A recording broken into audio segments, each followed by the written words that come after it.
Okay so hello guys, welcome back to this channel. This is Sankalp George humanity Kurukshetra. और video start करने से पहले मैं आपको बता दूं कि रिसेंटली हम लोग ने अपने चैनल पर कॉलेज रिव्यू की सीरीज स्टार्ट करी है। और पहला कॉलेज रिव्यू, उसमें जो एलपीयू का रिव्यू है वो मैंने आज डाल दिया है।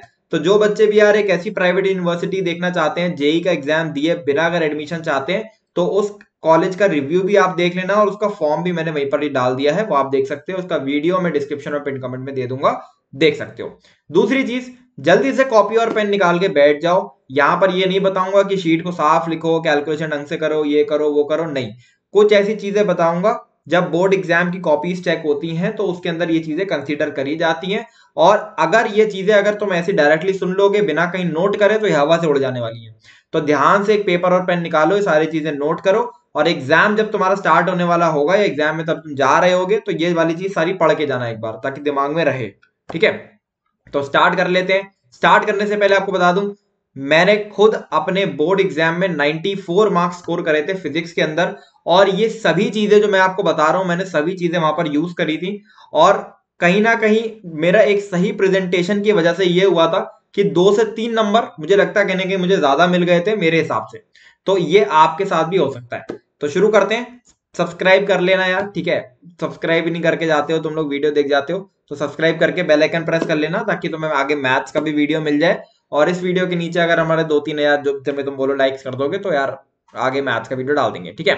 तो ये पीडीएफ मैंने बनाई है। अब इस पीडीएफ में यार ये देख सकते हो, ये टॉपर की आंसर शीट है, ठीक है। तो ये टॉपर की आंसर शीट आपको डिस्क्रिप्शन और पिन कमेंट में मिल जाएगी। तो ये आप टॉपर के आंसर शीट से भी ये वाली जो चीजें मैं आपको बताऊंगा वो आप एक बार एनालाइज कर सकते हो। ये मैंने इसलिए लगा दी है कि हवा की बातें नहीं है, ये सब टॉपर्स लिखते हैं, तभी मैं आपको बता रहा हूँ, ठीक है। तो इस वीडियो को मैंने 4 सेक्शन में डिवाइड करा है।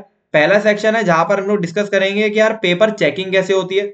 दूसरा सेक्शन है कि पेपर प्रेजेंट हमें कैसे करना है। और तीसरा सेक्शन होगा कि यार हमको कुछ गलतियां ऐसी जो नहीं करनी, जिसका ध्यान रखना है। और चौथा सेक्शन होगा जहां पर रिवीजन करना है। तो यार मेरे साथ बने रहो और शुरू करते हैं वीडियो को। कॉपी पेन निकाल लो फटाफट से। तो देखो, ये तो पूरी आंसर शीट लगाई है मैंने टॉपर की ही। तो सबसे पहले बात करते हैं कि पेपर चेकिंग आपकी किस तरीके से होती है। तो देखो, सबसे पहले मैं आपको बता दूं, सीबीएसई के अंदर यार बिल्कुल सेट पैटर्न होता है कि अगर तुम मान लो कोई सवाल अटेम्प्ट कर रहे हो तो उसके अंदर ये अगर थ्योरेटिकल सवाल है तो ये 3 पॉइंट होने चाहिए, तो यार आपका सवाल बिल्कुल ठीक है। या अगर मान लो तुम कोई ऐसी क्वेश्चन से मान लो कोई इक्वेशन बेस्ड क्वेश्चन है, कोई स्टेटमेंट बेस्ड क्वेश्चन है, कोई कैलकुलेशन बेस्ड क्वेश्चन है, तो उसके अंदर अगर फॉर्मूला तुमने लिखा हुआ है तो 1 नंबर मिल जाएगा। या फिर उसके बाद तुमने एक और पर्टिकुलर स्टेप करा हुआ तो 1 नंबर मिल जाएगा। अब इसको हम लोग अपने एडवांटेज में भी यूज कर सकते हैं, और इसको फिर अगर तुम नहीं लिखोगे तो डिसएडवांटेज भी होगा। तो देखो, देख सकते हो यहाँ पर टॉपर्स की जो आंसर शीट है, इसमें देखो ध्यान से देखो। अगर तुमने एक स्टेटमेंट लिखा है, ठीक है, ये लाइन लिखी है, ये लाइन लिखी है, मान लो फोटो डायोड किया तो फोटो डायोड का डेफिनेशन लिखा है, तो 1 नंबर मान लो इसका भी होगा, ठीक है। दूसरी चीज, एग्जाम्पल अगर तुमने 2-3 दे दिए तो 1 नंबर इसका भी होगा। इस तरीके से बिल्कुल सेट पैटर्न की मार्किंग यहाँ पर होती है सीबीएसई में, ठीक है। तो इसको हम लोग और अपने एडवांटेज में कैसे यूज कर सकते हैं। सबसे पहली चीज आपको ये मान के चलनी है कि टीचर को तो कुछ आता ही नहीं है, ठीक है, टीचर को तो कुछ आता ही नहीं है। और ये हमें इसलिए मान के चलनी है ताकि हम कोई भी चीज मिस ना करें, ठीक है। तो आपको क्या करना है, आप जब भी कोई सवाल करने जाओ, कोई भी क्वेश्चन करने जाओ, तो यार एक तो सारे फॉर्मूला मेंशन कर दो जो जो आप यूज कर रहे हो। ऐसे नहीं कि यार जेई के, देखो जो बच्चे, मेरे को पता है मेरी मेजर जनता जेई वाली है, वो क्या करेगी, जैसे वो रफ वर्क में कैलकुलेशन करती है वैसे करके आ जाएगी। वैसे नहीं करना है, सारे फॉर्मूला जो यूज कर रहे हो उसको वहीं के वहीं मेंशन करोगे। दूसरी चीज, एमसीक्यूज अगर आप लिखने जा रहे हो तो आपको एमसीक्यूज में पूरे के पूरे आंसर लिखने हैं। अब इसका रीजन बताता हूँ। देखो, ये तो आपको शोभिंद्रमान भैया ने भी बताया था, मैंने देखा था वीडियो में, कि जैसे मान लो ये ऑप्शन डाल दिया तुमने, तो ये ऑप्शन में आगे उन्होंने क्या बोला था कि आगे तुम ये भी डाल देना कि स्टेटमेंट क्या है, ठीक है। तो जनरली क्या होता है कि मान लो अगर तुम खाली ऑप्शन ऑप्शन डालते चले गए, तो फिर हो सकता है कि मान लो तुम, उन्होंने सोचा था ए ऑप्शन इसका करेक्ट, पर तुम गलती से लिख गए थे बी, लेकिन आगे का स्टेटमेंट अगर ठीक होगा तो नंबर मिल जाएगा, ठीक है। तो ये चीज तो मैंने वहां पर भी देखी थी और ये चीज सही होती है, और मेरे साथ भी हुई थी। ये केमिस्ट्री के एग्जाम में एमसीक्यू क्वेश्चन था, तो उसका मैं पूरा स्टेटमेंट लिख के आया था, इस वजह से मुझे नंबर शायद मिल गया था वहां पर, ठीक है। अच्छा, इसके बाद एक पेज में कोशिश करोगे यार एक ही आंसर लिखो, ठीक है। अब ये तो बहुत बेसिक सी चीज है, मैं इसको बताता हूँ ऐसा मैं क्यों बोला है मैंने यहाँ पर। देखो क्या होगा ना, तुम्हें हो सकता है कोई सवाल ना आ रहा हो, ठीक है। तो उसके लिए ये नहीं करना है कि मान लो मैंने कहा कि सेक्शन ए है, ठीक है, तो सेक्शन ए का कोई सवाल है मान लो, तो वो सवाल मेरे को आ गया, पहला वाला मैंने कर दिया। अब उसके बाद मुझे तीसरा आता, दूसरा नहीं आता, तो ये नहीं करना है कि तीसरा यहाँ कर दिया दूसरा यहाँ कर दिया, ये मत करना है, अवॉइड करना। तो कोशिश ये करना है कि दूसरे की जगह छोड़ दें हम। तो आप ये मान के चलो कि आपने जब अपने पेपर अटेम्प्ट करने जाओगे, तो जिसकी जगह छोड़नी है ना उसके लिए 2 पेज छोड़ देना, ठीक है, ताकि अगर एक ज्यादा भी छोड़ दोगे तो कुछ होने नहीं वाला, पेज काट देना चाहे, शीट तो बतेरी होती है वहां पर, ठीक है, तो एक पेज में आपको एक ही आंसर लिखना है। इससे क्या होता है, इससे अगर आपकी राइटिंग भी थोड़ी इधर उधर भी है ना, तो भी यार पेपर क्लीन दिखता है। अच्छा, इसके बाद हर एक एक्सप्रेशन, स्टेटमेंट, थ्योरम जो लिखो भाई उसको एक्सप्लेन कर देना। मैं बताऊंगा आपको, जितना आप एक्सप्लेन कर सकते हो ऐसे एक्सप्लेन करना जैसे आप अपने छोटे भाई बहन को पढ़ा रहे हो, बिल्कुल ऐसे एक्सप्लेन करके आना। ठीक है, अच्छा इसके बाद ना आप इसको एडवांटेज में कैसे यूज कर सकते हैं हम खुद पास होने के लिए। देखो भाई, अगर तुम्हारी हालत खराब है तो मैं तुम्हें बता देता हूँ, अगर तुम्हें सवाल ना आए, ठीक है, अगर तुमसे क्वेश्चन ना बन रहा हो, तुम्हें समझ में ना आ रहा हो कि इसमें क्या होना है क्या नहीं होना है, स्पेशली न्यूमेरिकल, तो यार हमको ये पता है कि सीबीएसई हमको फॉर्मूला लिखने पर नंबर दे देगा। अगर मेरे को ये दिख रहा है, मोटा मोटा सामने दिख रहा है कि यार ये सवाल मैग्नेटिज्म का है, फोर्स का सवाल है, ठीक है, लेकिन मेरे को ये पता नहीं है होगा कैसे, तो मैं फोर्स का फॉर्मूला लिखाऊंगा। This is called minimising the losses and maximising the gains. ठीक है भैया, जो मेरे लॉसेज है उसको मैं कितना मिनिमाइज कर सकता हूँ। तो फॉर्मूला अगर फॉर्मूला भी याद नहीं आ रहा है तो उसके आसपास का जो पता हो लिख के आ जाना, खाली शीट मत छोड़ के आ जाना उसमें, कि तुमने कहा क्या तीसरा सवाल है मुझे कुछ भी नहीं आता तो खाली छोड़ के आकर नहीं। फॉर्मूला शीट मैं आपको डिस्क्रिप्शन पिन कमेंट में दे दूंगा, उस फॉर्मूला शीट से अगर आप कोई चैप्टर छोड़ जा रहे हो फिर भी सारे फॉर्मूला रट के चले जाओ। अगर तुमको वहां पर पेपर में दिख जाता है कि यार ये फॉर्मूला यूज हो रहा है, जबरदस्ती लिख के आ जाना, 1 नंबर या 2 नंबर वहां पर मिल जाएगा। ठीक है, अच्छा इसके बाद इंपॉर्टेंट चीजें आप ना अंडरलाइन कर देना। अब देखो एक छोटी सी चीज आप देख रहे होगे, और जनरली होता भी यही है कि जहां जहां ना अंडरलाइन आपने किए होते हैं ना सवाल, तो देखो टीचर क्या करेगा। अब देखो जैसे मैं टीचर हूं, मैं कॉपी कैसे चेक करूंगा पता है। मान लो यार मैं ये क्वेश्चन पढ़ रहा हूँ, अब मैंने ना ऊपर से पढ़ना स्टार्ट किया, अब मैं पता है क्या देखता हूँ, मैं ये पहली लाइन तो देखता ही नहीं, थ्रेशोल्ड फ्रीक्वेंसी डिफाइंड है ये कुछ नहीं देखता हूँ। बस हम देखते हैं खाली जल्दी जल्दी में, क्योंकि यार मेरे मैं 60-70 शीट चेक करके आ रहा हूँ। ठीक है, तो मुझे तुम्हारी शीट पे अगर मैं रुका, अगर मैं तुम्हारी शीट पे रुका, बिल्कुल ध्यान से समझना, मैं तुम्हारी शीट पे अगर रुका तो भाई मैं फिर तुमको फंसा फंसा के एक नंबर की काट दूंगा। लेकिन अगर मैं स्मूथली निकलता चला गया, मान लो तुमने यहाँ पर अंडरलाइन कर रखा है द मिनिमम फ्रीक्वेंसी, अंडरलाइन कर रखा है that an electromagnetic radiation should have so that the eject to be able to eject the electrons from the surface of the metal, इतना आपने अंडरलाइन कर रखा है। ठीक है, और मान लो ये वाली पार्ट नहीं अंडरलाइन कर रखा है, इतना पार्ट अंडरलाइन कर रखा है आपने। ठीक है, अब इसमें पता क्या होगा, इसमें क्या होगा, अब मैं आऊंगा चेक करने के लिए, मैंने देखा minimum frequency an eject electron from surface, tick करा, आगे बढ़ गया, फॉर्मूला दिख गया मुझे, टिक करके आगे बढ़ गया। अच्छा दूसरी चीज ये भी नोटिस कर लेना, जो ये फॉर्मूला लिखा हुआ है ये अगली लाइन में लिखा हुआ है, और ऐसे लिखा हुआ है कि सामने क्लियरली विजिबल हो। ठीक है, सामने क्लियरली विजिबल हो। दूसरी चीज, जितना कम टाइम आप यूज करोगे, जितना कम टाइम आपके शीट पे यूज हो, उतना ज्यादा आपको नंबर मिलने वाले हैं, समझ लेना। क्योंकि अगर टीचर 2 मिनट के लिए रुका आपकी शीट पे ज्यादा, तो बेटा वो कहीं ना कहीं गलती निकाल देगा। तो कोशिश करना शीट पे रुके ही ना टीचर, उसको जो उसकी इंपॉर्टेंट जो चीजें हैं वो मिलती चली जाए और आगे बढ़ता चला जाए। अच्छा दूसरी चीज, आप ये देखो कि यार इससे ना बॉक्स आउट करे हुए हैं, ये टॉपर की आंसर शीट ही है। ठीक है, जहां पे फॉर्मूला यूज कर रहा है उसको बॉक्स आउट कर दिया है, जहां पर डायग्राम बनाया आप देख सकते हो, डायग्राम बनाया है तो भाई बहुत बड़ा डायग्राम बनाया है। ठीक है, और इंपॉर्टेंट चीजें देख सकते हो इसे अंडरलाइन कर रखी है। तो ये 3 चीजों का आपको ध्यान रखना है। सबसे पहली चीज, इंपॉर्टेंट चीजें ऐसे करके आपको अंडरलाइन कर देनी है, इसकी आदत डाल लो, अभी से डाल लो, चाहे सैंपल पेपर आपको डिस्क्रिप्शन पिन कमेंट में मैं दे दूंगा आपको सॉल्व करने के लिए, 4 सैंपल पेपर जो मैंने खुद बनाए हैं, उसको भी जब आप अटेम्प्ट करना है इंपॉर्टेंट चीजें अंडरलाइन कर देना। दूसरी चीज, ये आप देख सकते हो, ये गोला जो है, ठीक है, ये गोला जिसने बनाया है इक्विपोटेंशियल सरफेस, ये इसने जब बनाया है ना तो पूरी पूरी जगह को घेर के बनाया है। ठीक है, मतलब अब बड़ा बनाया है, ऐसे छोटा ये बनाने को इतना सा डायग्राम भी बना सकता था। ठीक है, लेकिन ऐसे नहीं करना है, डायग्राम हमें जितना बड़ा हो सकता है उतना बड़ा, मैं तो कह रहा हूँ एक पूरे पेज पे बना देना डायग्राम चाहे। ठीक है, तो लेकिन जितना डायग्राम आप बड़ा बना सकते हो उतना बढ़ाना, और इंपॉर्टेंट चीज है बॉक्स आउट जरूर करते चलना। तीनों चीजें आपको ऐसे दिख गई होंगी। अच्छा इसके बाद ध्यान से देखो, इसके बाद एक गोल्डन रूल, यही मैंने आपको बता दिया था, जितना कम टाइम टीचर आपकी शीट पे स्पेंड करेगा उतना नंबर आपको मिलेगा। अब सुनो, अटेम्प्टिंग के समय क्या क्या चीजें ध्यान रखनी है। शफलिंग मत करना क्वेश्चन की, अभी हम लोगों ने डिस्कस कर दिया। ठीक है, जगह छोड़ देना चाहे एक पेज की, पर क्वेश्चन की शफलिंग मत करना। ठीक है, दूसरी चीज, एमसीक्यूज को पहले अटेम्प्ट कर लेना। अब मैं बता देता हूँ क्यों। देखो एक चीज समझो, तुमने एमसीक्यू को पहले अटेम्प्ट करोगे ना तो तुमको सवाल होने लगेंगे। एक बार सवाल होने लगते हैं ना फिजिक्स के, तो मोमेंटम बन जाता है। मान लो सवाल अगर शुरू से ही नहीं हुए ना तो फिर बहुत प्रॉब्लम हो जाएगी, तो फिर ना कॉन्फिडेंस डाउन हो जाएगा। तो स्टार्टिंग से क्या करना, एमसीक्यू सबसे पहले अटेम्प्ट करने हैं। ठीक है, ताकि तुम्हारा कॉन्फिडेंस बना रहे। दूसरी चीज, एमसीक्यू नहीं भी कर रहे हो, कोई और सेक्शन भी कर रहे हो, कोई बात नहीं, केस बेस्ड स्टडी क्वेश्चन से मत स्टार्ट कर देना बस। ठीक है, उससे स्टार्ट मत कर देना, किसी और से का चेक कर लो। मैं उसका रीजन बता देता हूँ। केस बेस्ड स्टडी एक तो बड़े सवाल भी हैं, दूसरी चीज थोड़े कॉम्प्लेक्स भी होते हैं, कहीं तुम जाके फंस गए तो बेटा काम हो जाना है।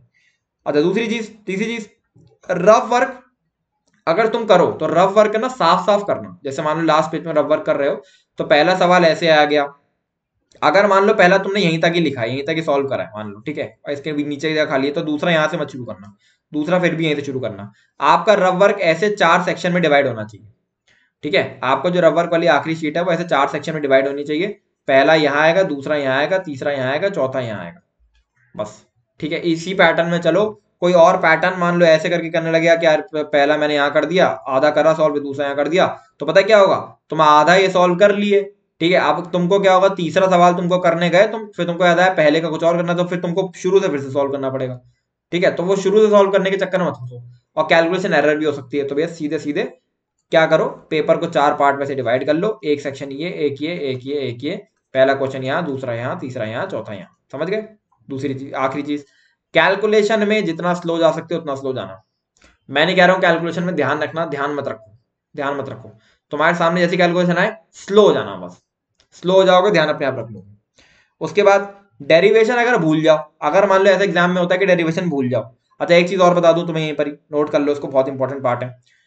तुम जब रीडिंग टाइम में बैठोगे, ठीक है, रीडिंग टाइम में ना हो सकता है कि कुछ चीजें तुमको एकदम ब्रेनस्टॉर्म होती रहती है ना, जैसे तुम सवाल पढ़ना स्टार्ट करते हो, अरे ये डेरिवेशन तो आती है मेरे को, तो वो दिमाग में एकदम से होने लगती है कि हाँ हाँ ये कर देंगे कर देंगे कर देंगे, तो कोई स्टेप तुम भूलने लगते हो। तुमको ऐसा लगता है कि ये मैं भूल ना जाऊं, और वो डेरिवेशन का क्वेश्चन बहुत आगे है, तीसरे चौथे नंबर पे है। तो जैसी ही तुम्हारा वो स्टार्ट हो पेपर, या तो सबसे पहले ना पेज छोड़ के उसको अटेम्प्ट कर देना, या अगर वो बहुत ज्यादा ही आगे है ना, तो ऐसा करना पीछे रफ वर्क में ना डेरिवेशन थोड़ी सी लिख देना, थोड़ी लिख देना। अब इससे पता क्या होता है, इससे होता यह है कि एक बार को तुम भूल भी गए ना, तो यार ये लिखी हुई थी स्टार्टिंग में तुमने, ठीक है, तो फिर वो दिमाग नहीं जाएगा कि 5 मिनट से सोच रहे हैं बैठ के, उसमें टाइम नहीं वेस्ट होगा। जो भी चीज तुमको लग रहा है तुम भूल रहे हो, शुरुआत में जल्दी लिख देना, छोटी छोटी छोटी। ठीक है, इसको कैसे भी लिख देना, छोटी मोटी कैसे, मतलब इसको साफ सफाई से रखने की जरूरत नहीं है, कैसे भी लिख देना। इससे होगा ये कि तुमको चीजें याद रह जाएंगी। अब ये मैं तुमको बता रहा हूँ पर्सनल एक्सपीरियंस से।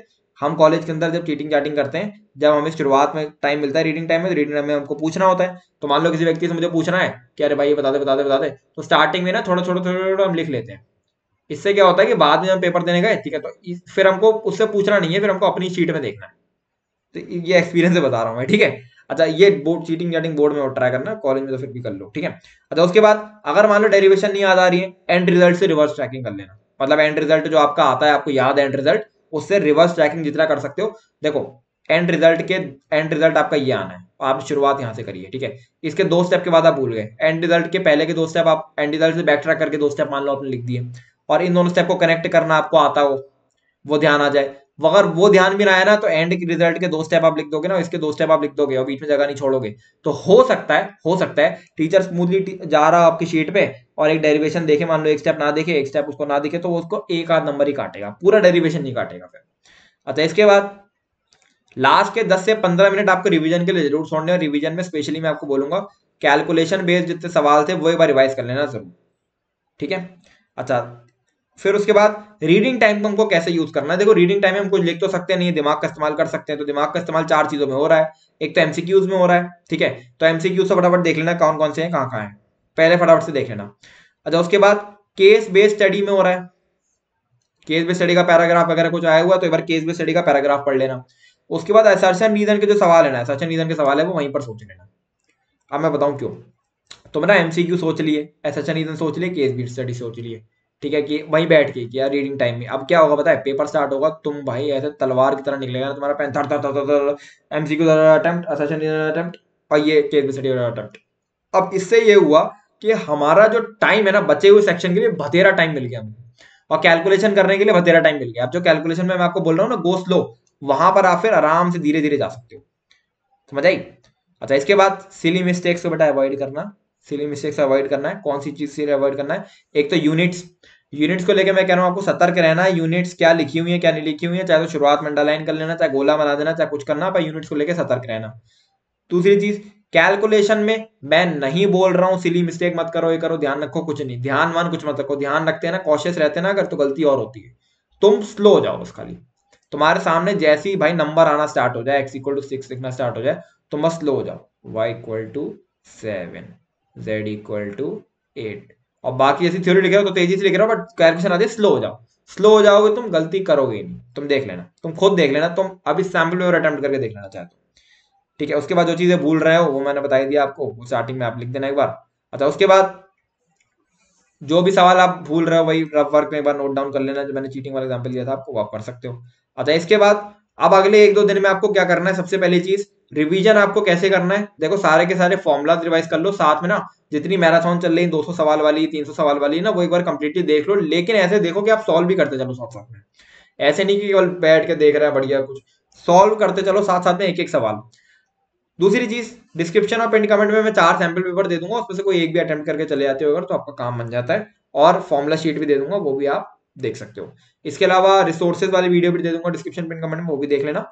और खत्म कर लेते हैं वीडियो को। आई होप तुमने जो नोट्स बनाए होंगे, अब जो तुमने अभी नोट्स बनाए पूरी वीडियो को देख के, वो नोट्स अपने तुम एग्जाम से पहले एक बार पढ़ के चले आना, एग्जाम में फोड़ के आओगे, एंड आई होप तुम फोड़ के आओगे। अपना टारगेट स्कोर भी नीचे कमेंट करना और सब कुछ चीजें कमेंट करना, और साथ में सब्सक्राइब कर लेना इस चैनल को, ताकि तुम्हारे लिए मैथ्स की भी ऐसी वीडियोस हम लोग ला सकें। तो this is all from my side, single जॉरी signing off.